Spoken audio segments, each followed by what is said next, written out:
आज के मोदी मेहमान और हरियाणा के यशस्वी मुख्यमंत्री महोदय जी को भेंट करते हुए अब मैं ACS मैडम से आग्रह करूंगा कि माननीय मंत्री महोदय जी को अपने विभाग की ओर से इसके बाद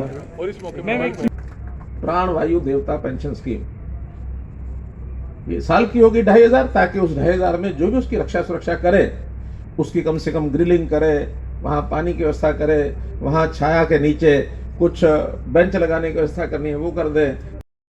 उस लकड़ी के कारण से एग्रो फॉरेस्ट्री को काटने में मनाही नहीं होते हैं। आखिर प्रकृति को हम भूल गए, जो प्राकृतिक ऑक्सीजन को मिलती है उसको हमको बढ़ाना पड़ेगा। उसी में से आज एक बहुत अच्छा एक संदर्भ बना है कि 80 एकड़ जमीन पर हम ऑक्सीजन लगा रहे हैं, और उसी में से विचार आया कि केवल करनाल में ही क्यों, इसकी तो जगह जगह जगह हर शहर में हर गांव में आवश्यकता है। तो फिर इसके विस्तार के बारे में सोचा और तय किया है कि हर शहर में 5 एकड़ से लेकर और 100 एकड़ तक ये ऑक्सीजन लगाए जाएंगे हर शहर में। मां मानते हुए इस ओर में आगे बढ़ना चाहिए। आज बहुत सी योजनाओं को उनका शुभारंभ किया गया है, उनका लोकार्पण किया गया है। इसमें पहली योजना कि जैसे ये मुगल कैनाल जिसको हम कह रहे हैं कि 80 एकड़ जमीन के ऊपर वन का वृक्षारोपण करके और उसका एक शिलान्यास किया गया, उसको शुरू करने का संकल्प लिया गया है। जब इस वन की कल्पना की गई, इसके नामकरण की बात आई, तो जो हमारे सामने जितने भी नाम अभी इस वीडियो में बताए गए वो सब नाम सामने आए और मुझे कहा गया कि इसका नामकरण करने के लिए कोई एक नाम इसमें से चुना जाए। नाम जब सब बताए, चितवन है, पक्षी वन है, अंतरिक्ष वन है, नक्षत्र वन है, तपोवन है, आरोग्य वन है, नीर वन है, ऋषि वन है, पंचवटी वन है, स्मरण वन है, सुगंध वन है, इतने सारे नाम आए। उस समय मैंने कहा कि ये वन तो सारे अच्छे हैं, ये सारे वनों का प्रारूप 80 एकड़ में बनना भी चाहिए, लेकिन कोई एक ऐसा नाम जो इन सबको समेट सके अपने अंदर। पौधे इनको बढ़ाना, इनको सुरक्षित रखना और इनके लिए हर व्यक्ति को जागरूक करना एक बहुत बड़ा एक विषय है।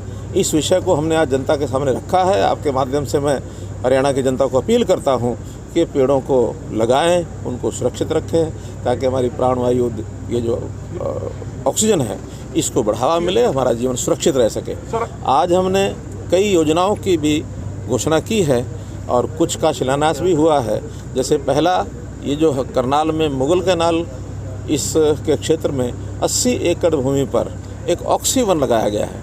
इस ऑक्सीवन को एक लोगों के आकर्षण का ये केंद्र रहेगा, लोगों के भ्रमण करने के लिए, लोगों को आने जाने के लिए, और अलग अलग प्रकार के उसमें वनों की कल्पना की गई है। 10 प्रकार के वन उसमें बनाए गए हैं। उसमें सुगंध देने वाले भी हैं, उसमें ऋषि वन जो है वो एक साधना के नाते से वो वन भी वहाँ हैं, और सुगंध देने वाले सुगंध वन भी है। ऐसे अलग अलग वनों की वहाँ कल्पना की गई है। तो इसका एक बहुत सुंदर स्वरूप करनाल के लोगों को निकलेगा और ये जल्दी अब शुरू हो जाएगा और कुछ वर्षों में बनकर के तैयार हो जाएगा। आपने कहा पानी को बचाना है। अगर बात की जाए वर्षा के बाद जो पानी आता है, सभी पानी जो है नालियों में बहता है, उसके ऊपर काम क्यों नहीं किया जाता? क्योंकि शहर में सभी जगह टाइलों वाली सड़कें बना दी जाती हैं और उसका तैयारी नहीं की जाती ताकि उस पानी को भी बचाया जा सके, रिजर्व किया जा सके। देखिए, हमको सारी चीज़ें चाहिए। पानी की रिचार्जिंग एक बहुत बड़ा विषय है, लेकिन साथ ही विकास भी चाहिए। तो उस विकास के नाते से समय के प्रयत्न करने पड़ेंगे कि जहाँ पानी रिचार्जिंग के लिए केंद्र बनाने, वहाँ रिचार्जिंग के बने। जहाँ आखिर नालियाँ गलियाँ पक्की ये भी चाहिए, वरना इस पानी के कारण से जो कीचड़ होता है फिर वही हमारी लिए एक बड़ी समस्या का कारण भी बनता है। इसलिए पानी के रिचार्जिंग के केंद्र अलग बनाए जाएंगे। पूरे हरियाणा में हमने तालाब जो हैं, पहले हमारे जो तालाब होते थे, पानी का जो इकट्ठा होता था बरसात का, उसमें रिचार्जिंग भी होती थी। अब संयोग ऐसा है कि पिछले कई वर्षों से तालाबों की सफाई नहीं होती। पहले तालाब का जो तल होता था उसको चिकनी मिट्टी जो बन जाती थी उसको निकाला जाता था, और चिकनी मिट्टी के उठाने के बाद नीचे एक पोरस मिट्टी निकलती थी। उस पोरस मिट्टी से पानी की रिचार्जिंग होकर के तालाब का पानी का उपयोग भी होता था, ज़मीन में पानी जाता भी था, वापस हमारे उपयोग में आता था। लेकिन कई वर्षों से इस ओर ध्यान नहीं दिया गया। हमने पिछले 2 वर्ष पहले एक तालाब प्राधिकरण बनाया है हरियाणा के अंदर, 14,000 तालाबों को ठीक करने का काम उन्होंने शुरू कर दिया है। अभी लगभग उसमें 150 तालाबों पर काम शुरू हो चुका है। जो बड़े बड़े तालाब गांव में खास करके जो भर गए थे, ओवरफ्लो हो गए थे, गंदगी जिसमें पड़ गई थी, 10 एकड़ 20 एकड़ 25 एकड़ के भी तालाब हमारे हैं। तो ऐसे महाग्राम के तालाब सब बनाए जा रहे हैं। सेकंड जो उसकी फेज़ है, उस फेज़ में लगभग 450 तालाब उनको ठीक किया जाएगा। सर, टोहाना में आज गिरफ्तारियां दे रहे हैं राकेश टिकैत, गुरनाम सिंह चढ़ूनी। पिछला जो घटनाक्रम हुआ देवेंद्र बबली वाला, किस तरीके से देखते हैं आप?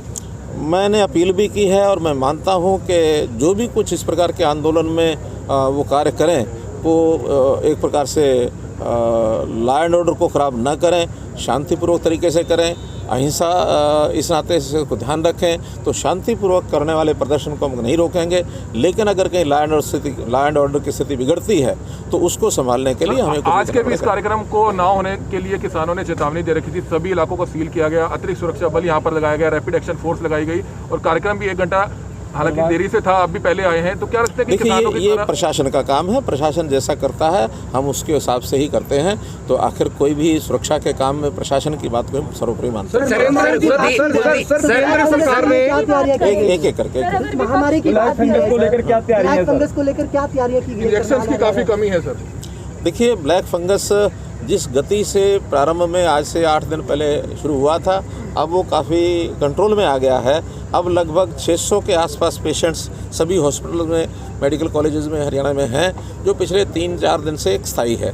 और विशेषज्ञों का मानना है कि ये अपने आप में नहीं बढ़ता, ये तो केवल आफ्टर इफेक्ट है कोविड की। जो लोग प्रभावित हुए उससे जो पॉजिटिव हुए उसका दवाइयों का, अन्यथा कुछ इलाज का, या जो कोमॉर्बिडिटीज़ के जो पेशेंट्स थे उन्हीं में ये आफ्टर इफेक्ट है। लेकिन अब इसका कंट्रोल हो गया है। कंट्रोल माने दवाइयाँ भी इसकी उपलब्ध हो गई हैं। जो पहले प्रारंभ में संकट था, अब दवाइयाँ आने लग गई हैं। तो कल भी हमको इंजेक्शन इसके मिले हैं। 8,000 इंजेक्शन हमारे पास आ गए हैं और आगे भी उसकी उपलब्धि ज़्यादा बढ़ेगी। जैसा मांगे वैसा मिलेगा। सर, कुलदीप शर्मा ने एक बयान दिया, उन्होंने कहा है कि आप प्रधानमंत्री से जो मुलाकात करके आए, उनकी आंखों पे आपने चश्मा चढ़ा दिया। प्रधानमंत्री जी की आप जीवन दान ले आए। मुख्य